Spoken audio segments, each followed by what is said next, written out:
Good morning and welcome, ladies and gentlemen, to today's the Facebook Live show with the Australian Indian Radio and Chantex Multimedia. Well, today is a beautiful day once again right here in Brisbane, where we're streaming live to you from on this 28th day of April. It's partly cloudy and it's not looking too bad. 23 degrees today, but it feels a little bit warmer. It is funny sometimes, the temperature might be at a certain level, but what it actually feels like, some days it feels even colder, even at 24, and today at 23 degrees, because maybe it's partly cloudy, and also the wind factor, the chill factor, as they reckon. So that's what well, right now today, let's take making news. The biggest problem that people are worried about now is what's going to happen with the interest rate. Then there is a cost of that. There might be a pre-election interest rate, and if that happens, that could prove very, very fatal for the incumbent government, as happened previously when the previous elections. And right now, let's take a look at that news. Sherelle, you say that the RBA must raise rates in May or lose credibility. Will we see an election rate rise? I think it seems very likely. The number today, the CPI number, was higher than the market expected. It showed that inflation was broad-based across the economy, and it's not just coming from international factors. There's many domestic reasons why inflation is high. I think given all that, and given that the trajectory for inflation still looks quite strong, the Reserve Bank needs to get on with it and raise rates. So, Sherelle, is it inevitable that real wages will now go backwards with CPI over 5%? Well, if we don't get wages to grow at the same rate or more than inflation, then by definition they do, and it seems unlikely that we'll see a wage number of 5% or more. So yes, in the short term it does seem like we will see that, and we actually have seen that in the recent past too. So yes, real wages are definitely a problem. They're not going forward. At best they will stagnate. Probably they'll go backwards. So we've got an extremely tight labour market, as we know, as we've been reporting. Therefore, why aren't we seeing wage increases? Well, I think we are seeing wage increases. It's just that they're not particularly strong. And of course, we've got to really wait for that data, that wage price index, to get a better feel for what's happened in that very strong quarter, which was the March quarter, to get a proper read. I'd be very surprised if we didn't see some good numbers there. It's just that they probably won't be 5% or more. So we'll be watching really closely to see what happens there. There are definitely pockets that we've heard of through our clients where their wage growth is much higher than 5%. It's just that across the economy as a whole, not quite there yet. It's interesting because everyone seems to be in furious agreement that we need wages to grow, but it seems that not everyone wants to hand out a pay rise. How do you address or break this nexus? Well, I mean, ultimately the economy breaks it, in the sense that if you can't get enough workers to do the work that you have to do to earn your profits, you've got to pay more.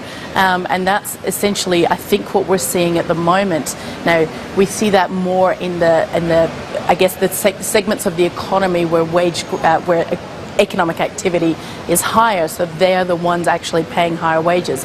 What we need is that to filter through. There is, of course, the governments themselves, though. These are also employers, and we've had wage freezes on state government employees for some time. Now, they've started to be dropped now, but clearly there is a case here for not only those to be dropped, but perhaps a little bit more on the government side too.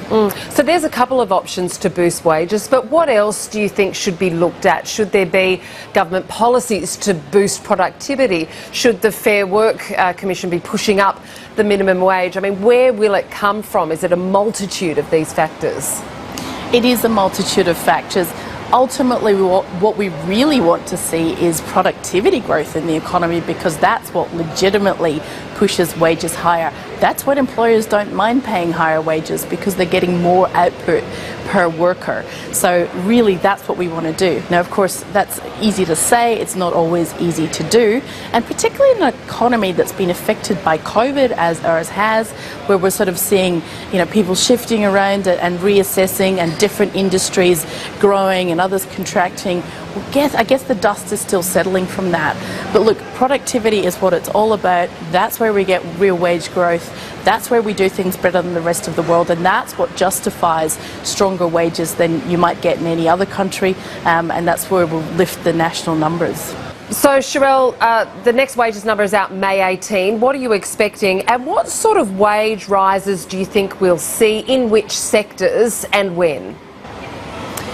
So across the economy, we will see, I think, strong wage rises in those industries that are clearly doing better. Now, we will likely see the miners and the resource companies pick their wages up probably before others. Equally, there are parts of agriculture that are doing well. We might see a little bit there. It's always really a reflection of what are the sectors that are going through strongly. So we think about it, we've got mining, we've got agriculture. Clearly, we've got construction, another sector which is in really hot demand right now.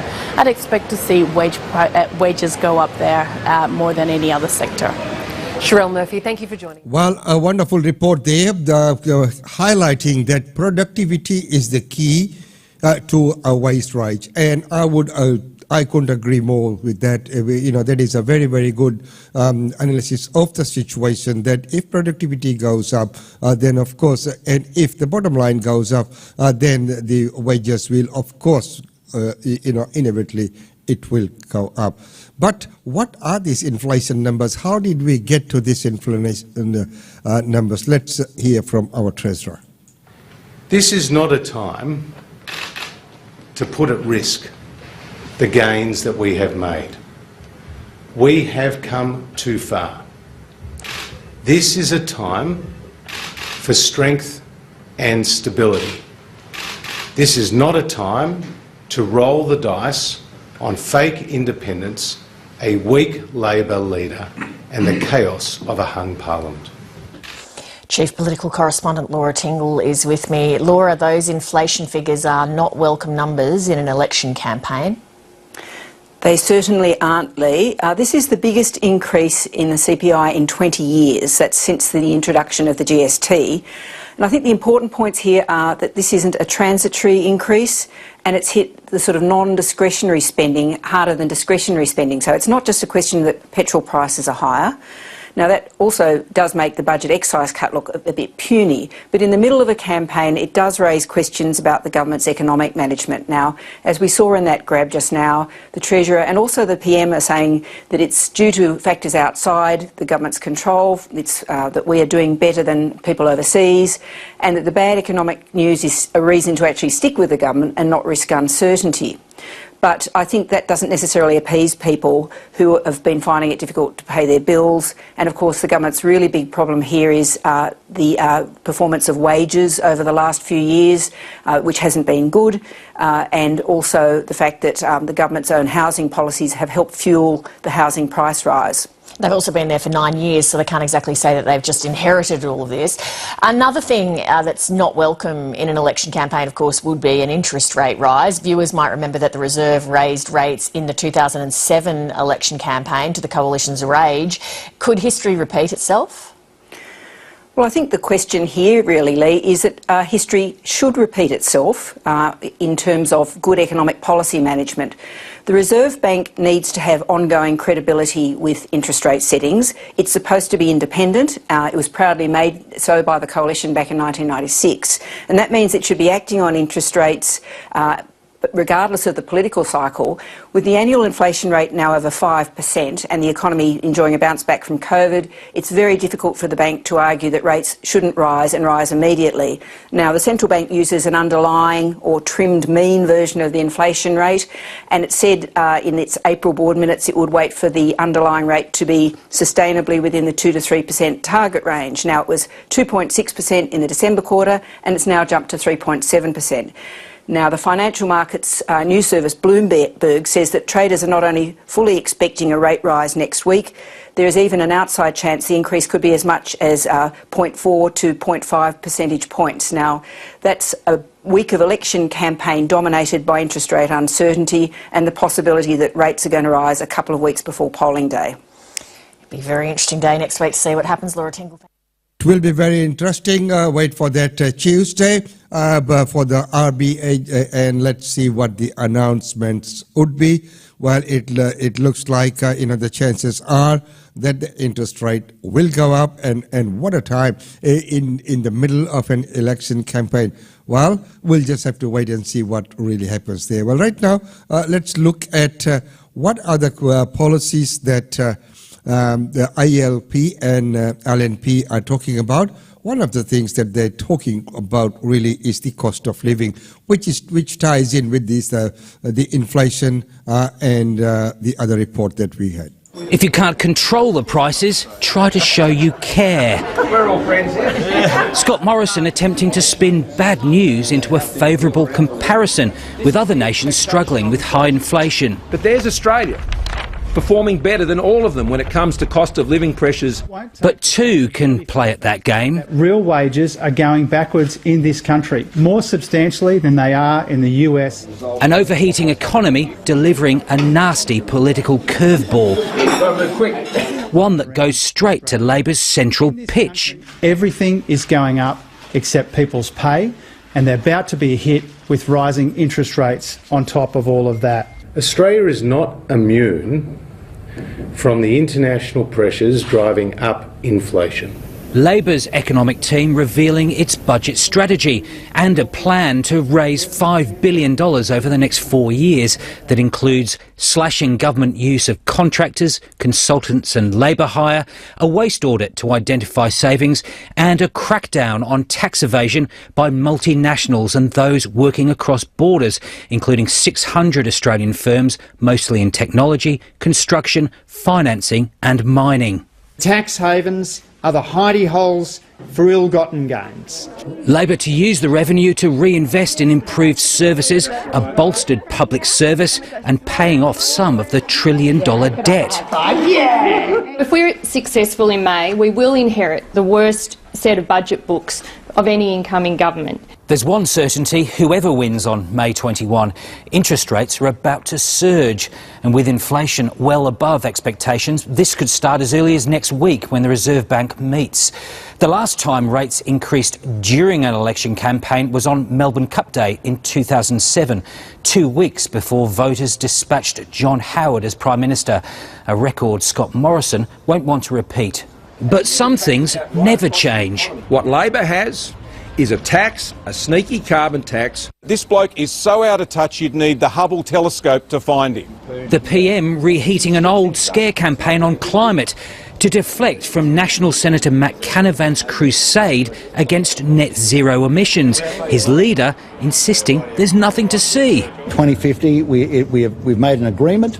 We're going to honour that agreement. Does he need to pull his head in? Yeah, pull your head in, Matt. The great thing about the Nationals Party is we tell everybody in the public what we say in private. If that's the best thing, what on earth is the worst? Andrew Probyn, ABC News, Canberra. Well, there you are, and it is getting nastier by the day, and of course we will keep on track and see how things go and how things place. But other areas of concern are unofficial co-flute signs, which causes confusion in ICT. Only one of these core flutes is telling the truth, but both are perfectly legal. In politics, they're exempt. The laws don't cover political parties and organisations and candidates. David Pocock is running for the Senate as an independent, though Conservative lobby group Advance Australia, which is standing by its messaging, would have you believe the former rugby player is part of the Greens. We've had a number of calls from people asking if I was running for the Greens after seeing the Greens logo on my chest. Oh, come on, that's ridiculous. He's fighting back with memes and humour. That's because he knows his complaint to the Australian Electoral Commission will likely amount to nothing. We need reform in this area so badly. There's so many loopholes in this area, in this space, and the major parties allow it to happen because they know there's loopholes there and claim that there's no laws in place. Well, I support our current laws which enable people to have a robust debate. Labor, which has also been targeted by Advance Australia, says the signs should be removed. They have no place in a civilised democracy in which we ought to be battling based on ideas and values rather than baseless fear campaigns. Advance Australia isn't the only organisation accused of taking liberties with the truth, with funding group Climate 200, which backs David Pocock and ACT independent candidate Kim Rubenstein, reportedly promoting a doctored post featuring Senator Seselja. Meanwhile, the Greens are pushing to ban roadside corflutes altogether. However, not all voters agree. I think it's okay that they're still around and still promoting their, faith. I don't think it really matters. I think we can see what it is. Maybe they should be moderated. I think they should be banned. Australians deserve... No changes will be made before May 21, and until then, it's likely the number of ads will only increase. We're dealing with... Talia Roy, ABC News, And there we go. As I mentioned before, it is a battlefield out there, and looking at the standards of the ads and the gimmicks that are being used. We're getting down to that to the lower end, I'd say, and as was said in the report that, hey, let's be fair and square, and let's fight it on the fair values and what you stand for, and on your policies and the matters, and not on some scare campaign. And independents could be holding the balance of power. What's happening with the Teal independents?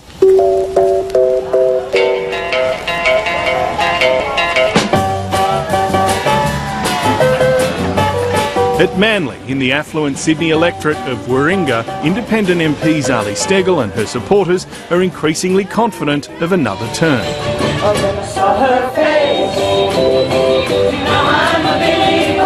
So much so, they're being seen as a model for a broader campaign to install similar candidates in about half a dozen other traditionally safe Liberal seats.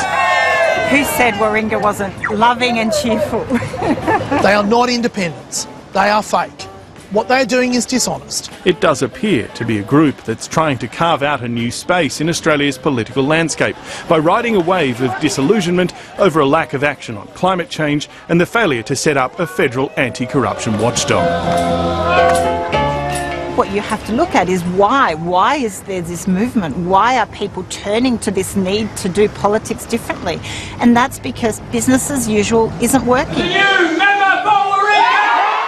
Zali Steggall, a Winter Olympic medalist, won her seat in 2019 by running a very local campaign against a polarising incumbent, the former Prime Minister, Tony Abbott. Catch the wave! This time around, even her opponents concede she's favoured to beat Catherine Deeves, the local Liberal candidate, whose social media comments about transgender people have caused controversy. 1, 2, 3... She is open about her desire to see more competition in politics and a challenge to the dominance of Australia's two major parties. It definitely doesn't feel like an independent campaign against something in each seat. Well, I think it's a recharacterisation of what does voting independent mean. So in the past, that was considered to be maybe a personality aspect of one local candidate that was maybe a maverick. What we're now seeing is independent is actually free from party politics influence.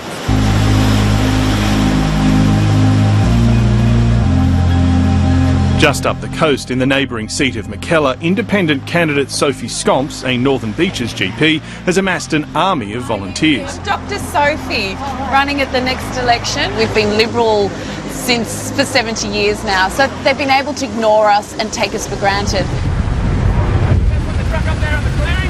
Dr Scomps says the Black Summer bushfires, which blanketed Sydney in smoke, are a big reason she's running. Another is the National Party. Climate's a big thing for me. Put simply, she claims the coalition has been pulled too far to the right by Barnaby Joyce and his backers. The Nationals are representing the swing seats, the ones that need to be won to maintain power, and so that's where that decision making comes from. They're the ones that have been holding Australia, the whole of Australia, back on action on climate change. Thank you. Hi, girls. Getting elected as an independent at a general election is a pretty big task, especially in a wealthy, well-educated electorate like this one. One of the main things you need is name recognition, because generally voters will only pick a name that they recognise or a major party. Independents have a better chance of winning safe seats because they only have to pass one of the major parties. Now, the next task is then to force the leading major parties vote under 50%. And that's what the independents running at this election are trying to do. Once you've forced the major party under 50%, and preferably under 45%, the next thing the independent has to do is get at least 30% of the vote, which makes you competitive to win on preferences. Around Australia, the Climate 200 group, which was founded by investor Simon Holmes à Court, is financially backing more than 20 candidates, including sitting independents like Zali Steggall, Andrew Wilkie and Helen Haines. Some polls suggest 6 high-profile newcomers are in with a chance at this election. In the Perth seat of Curtin, Kate Cheney is trying to unseat Liberal backbencher Celia Hammond. In Melbourne's Goldstein, Zoe Daniel is taking on frontbencher Tim Wilson, while in nearby Kooyong, Monique Ryan is facing off against Treasurer Josh Frydenberg. Over in Sydney, Allegra Spender is running against Dave Sharma in Wentworth. Kylie Tink is challenging Trent Zimmerman in North Sydney, and Dr Scomps is facing Liberal Jason Falinski in Mackellar. It's not a pseudo-political party, it is a political party. I mean, if you're funded by the same people, if you're running the same strategy, if you're using the same technology platforms, the same consulting groups, it's dishonest. It's dishonest. Actually, I'm pretty sure it's the next. Jason Falinski believes the Teal independents are a real threat. As a so-called modern Liberal, he furiously rejects suggestions that his party is at the mercy of Barnaby Joyce on climate change. Barnaby Joyce makes a massive thing, publicly and privately, of saying, I banged the table and I got this for my seats, for my community. Do moderates need to do that more and treat about things that I've said? We did. This is so frustrating. We did. You guys just didn't cover it. We stood up, we delivered. Well, there you are. And as I mentioned before, that these independents, or the so-called independents, are not that independent as was said, but that they have been planted in some areas to have the swing, especially into the marginal seats areas, and of course taking some votes away from one party to give the other party a little bit better chance. Well, so is politics. Well, right now let's take a look at the situation in Ukraine. A statue symbolising friendship between Russia and Ukraine is torn down in Kiev. It's the first of 60 monuments from the Soviet era that will be removed from the capital.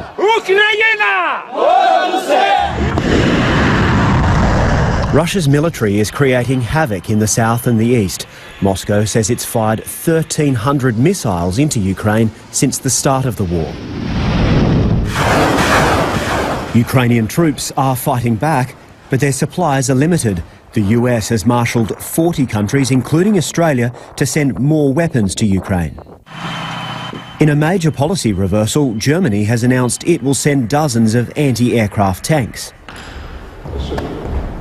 Vladimir Putin used his infamous long table for his meeting with the UN Secretary-General Antonio Guterres, who went to Moscow to plead for peace. They agreed in principle for the UN to be involved in evacuating civilians from Mariupol, but the Russian president denied his soldiers are committing atrocities, despite the evidence. And he repeated his claim the invasion of Ukraine was justified. I say once again, these were desperate measures to stop the suffering of people living in those territories. Unfortunately, our Western colleagues chose to ignore that. But people here in Bucha saw the horrors with their own eyes. The bodies have been exhumed from mass graves, But the identification process can be a long one, especially if there's no family around to help. Medical examiners here say people's causes of death are varied. Some people were shot, others died from explosions or shrapnel injuries. It seems some may have starved to death while they were hiding from the Russians, and then there were those who simply didn't have access to medical care. Ina Pentkivska and her cousin Yulia have come to collect the body of Ina's ex-husband, Vladislav. He was shot in the doorway. Nobody can believe that this would happen in the 21st century. We can't believe it. The Russian soldiers were barbaric. They're taking Vladislav's body away to give the 43-year-old a proper burial. A war crimes investigation is already underway, but it could take years before people here get anything close to justice. Nick Dole, ABC News, Bucha. And right now to the situation rising in Beijing. Let's take a look at that report as the COVID-19 is raising up. The usually crowded cafe in bustling Beijing gone quiet. The Chinese capital isn't in lockdown, but COVID concerns are keeping people at home. The dynamic zero COVID policy is the country's policy. We must stick to it. This apartment complex, located in one of Beijing's wealthiest districts, is one of many that's been locked up due to infections inside. Beijing's COVID count is far below Shanghai's, but the worry is authorities will act more aggressively to prevent a prolonged lockdown. And that's fueled a rush on supermarkets. Authorities are adamant there's plenty of supply. Well, everyone has seen what's happening in Shanghai, so I think it's wise at the moment to just stockpile a little bit, just in case. Shanghai is still the epicenter of China's outbreak. This unverified video appears to show a visibly distressed man being seized after breaking through the barriers. But despite scenes like this playing out in public, authorities are refusing to ease the lockdown. This is the only playbook they have.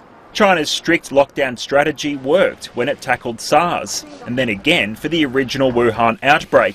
But health experts say Omicron has made COVID-0 impossible. It's become a pride for Chinese leaders, and they thought they can prove there's a way to eliminate cases. Most of Beijing's districts, covering around 20 million people, have to undergo multiple COVID tests. So far, the numbers are stable, but Beijing's residents won't likely be able to breathe a sigh of relief for some time yet. James Oaten, ABC News. So there you go, up to date on Australian Indian Radio. So having covered Ukraine and China, right now it's time to go to our daily India report. Welcome to the Daily India Report that brings you glimpses of the changing India. In our first story, India and the European Union will launch the EU-India Trade and Technology Council to tackle challenges and the nexus of trade, trusted technology and security. The EU-India Trade and Technology Council will enable and catalyze cooperation on strategic aspects of emerging technologies and help build trusted partnerships. A joint statement said the strategic coordination mechanism will allow both partners to tackle challenges and deepen cooperation in trade, technology and security. Both sides agreed that rapid changes in the geopolitical environment highlight the need for joint in-depth strategic engagement. The Council will create the necessary structure to operationalize political decisions, coordinate technical work, and report to the political level to ensure implementation and follow-up in areas that are important for the sustainable progress of European and Indian economies, according to the statement. The decision to set up a Trade and Technology Council will be the first for India with any of its partners and the second for the European Union following the first one it has set up with the US. Establishing the EU-India Trade and Technology Council is a key step towards a strengthened strategic partnership for the benefit of all people in the EU and India. During the Modi-von der Leyen bilateral talks, both sides reviewed the progress in implementing the India-EU Roadmap 2025 and the outcomes of the India-EU leaders meeting in May 2021. They welcomed the recent decision to formally restart negotiations on India-EU trade and investment agreements by June 2022, an official said, adding that both sides expressed hope in the early conclusion of negotiations for unlocking the full potential of bilateral trade and economic relations. The two leaders are understood to have noted the strong synergies between India-EU connectivity partnership announced last year and the EU's new global gateway strategy and agreed to fast-track its implementation. The leaders agreed that as large and vibrant democratic societies, India and Europe share similar values and commonality of perspectives on many global issues, and they reviewed the progress in the India-EU strategic partnership. The leaders had an extensive discussion on climate-related issues, including on possibilities of collaboration between India and the EU in areas like green hydrogen. With COVID cases rising in India, Prime Minister Narendra Modi held a review meeting virtually with chief ministers of different states. As India witnessed an uptick in COVID cases in the states of Punjab, Haryana, Delhi, Karnataka and Uttar Pradesh over the last 2 weeks, Prime Minister Modi chaired a review meeting with chief ministers virtually to assess the situation in the country. In the COVID review meeting, apart from the Prime Minister and senior officials of the Prime Minister's office, Union Health Minister Mansukh Mandavia, Home Minister Amit Shah and officials from their respective ministries were also present. The COVID review meeting is significant in understanding the surge of COVID cases in India to facilitate in figuring out a plan to control them. Meanwhile, the states of Punjab, Haryana, Delhi, Karnataka and Uttar Pradesh have decided to reimpose the mask mandate and have also appealed to the citizens to maintain social distancing in public places. India has reported 2,483 cases in a day, leading to an increase in the country's COVID tally to 43 crores 62,569, while the active cases have dipped to 15,636. Indian drug regulator DCGI has given restricted use authorization to Bharat Biotech's Covaxin for children in the age group of 6 to 12 years. The Drugs Controller General of India has given restricted use authorization to Bharat Biotech's Covaxin for children in the age group of 6 to 12 amid an uptick in the COVID cases in schools. The DCGI has directed the vaccine maker to submit the safety data, including its adverse effects, with due analysis every 15 days from the first 2 months. After 2 months, Bharat Biotech has been asked to submit the data monthly for up to 5 months. Covaxin was granted emergency use listing by the DCGI for the age group of 12 to 18 years on December 24, 2021. The DCGI also granted emergency use authorization to Corbevax for children aged 5 to 12 years. The Corbevax is currently being administered to children in the age group of 12 to 14. COVID-19 vaccinations for adolescents in the age group of 15 to 18 years commenced on January 3rd this year. The drive was last month expanded to include children aged above 12 years. India has welcomed US car maker Tesla to set up manufacturing units in India and sell and export the vehicles. However, India has placed a condition that Tesla cannot import cars from China. India has welcomed US-based electric car maker Tesla to set up manufacturing units in India, sell them in India and also export them, but must not import cars from China. Transport Minister Nitin Gadkari said, quote, "Making in China and selling here is not a good proposition," end quote. In July 2021, Tesla had written to ministries in the Narendra Modi government, including transport and heavy industries, as well as government think tank Niti Aayog, that cutting down import tax on fully assembled electric cars to 40% would be more appropriate. Currently, the tax rate is 60% for cars priced below $40,000 and 100% for cars priced above $40,000.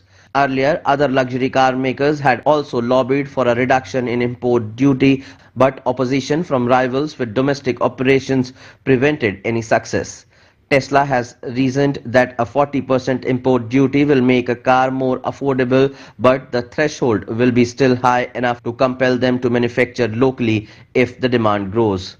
Tesla has registered an Indian unit to start its operations in the country and started recruiting top officials for running the business while also deciding on showroom space.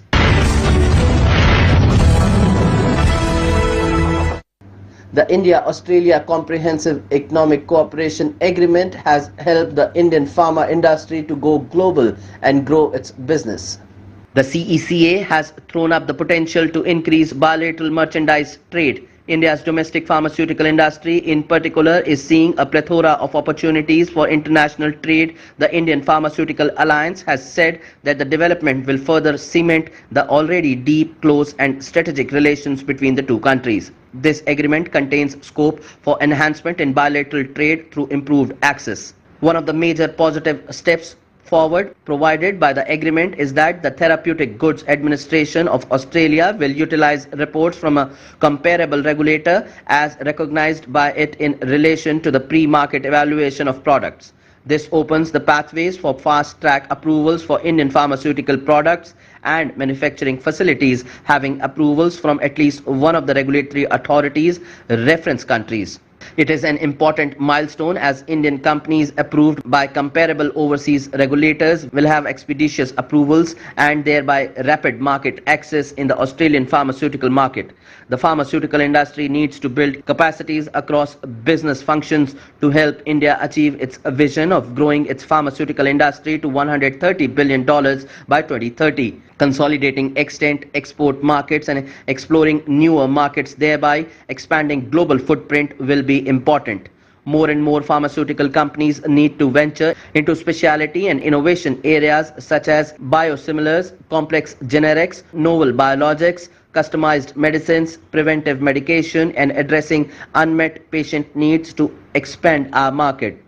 The Government of India has a key role in facilitating funding access to enable India to elevate research and development to the level of advanced countries. The government can also provide direct support through tax deductions, subsidies and research grants similar to what is being initiated in other countries. Research-linked incentive schemes can also be beneficial to drive increased investment in innovation. After much wait and big hype, the makers of Bhool Bhulaiya 2 have released the trailer of the film starring Kartik Aaryan, who dons a new and cool avatar. Bollywood star Kartik Aaryan stars in Bhool Bhulaiya 2. The trailer is out and fans have gone crazy seeing the actor in such a new and cool avatar. And ladies and gentlemen, that's about all we have for you in this segment. It's been wonderful having your company don't forget that we have lots of functions and events happening in this weekend. We'll take a very quick look at some of those ones that are taking place and we will talk about some of those ones as well. As we know that now with the easing of restrictions, some of the functions can start taking place once again, and it is wonderful to see that that's happening. And of course on Saturday we have the Gopio Women Council's high tea, and it is good to see that it's the sold out event, and well done on the team on getting to that stage. It is a wonderful event highlighting the sequence of things that happen in the community, and of course taking a look at all the things that are happening in the sale, also celebrating women as well. And of course the musical concert with Chandan Das ji and Australian Indian Radio and Brisbane Indian Times are proudly supporting that as well. Well, let's take a look at all the functions and events.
And ladies and gentlemen, I'd like to talk to you about this one at a time, Melodies.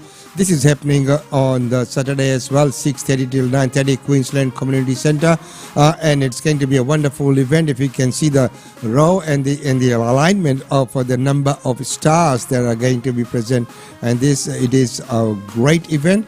It's a fundraising event to assist flood victims, and organised by Chandan Das and others there. We are proudly supporting that event as well. So ladies and gentlemen, if you haven't got your tickets yet, limited tickets are available. Do that straight away.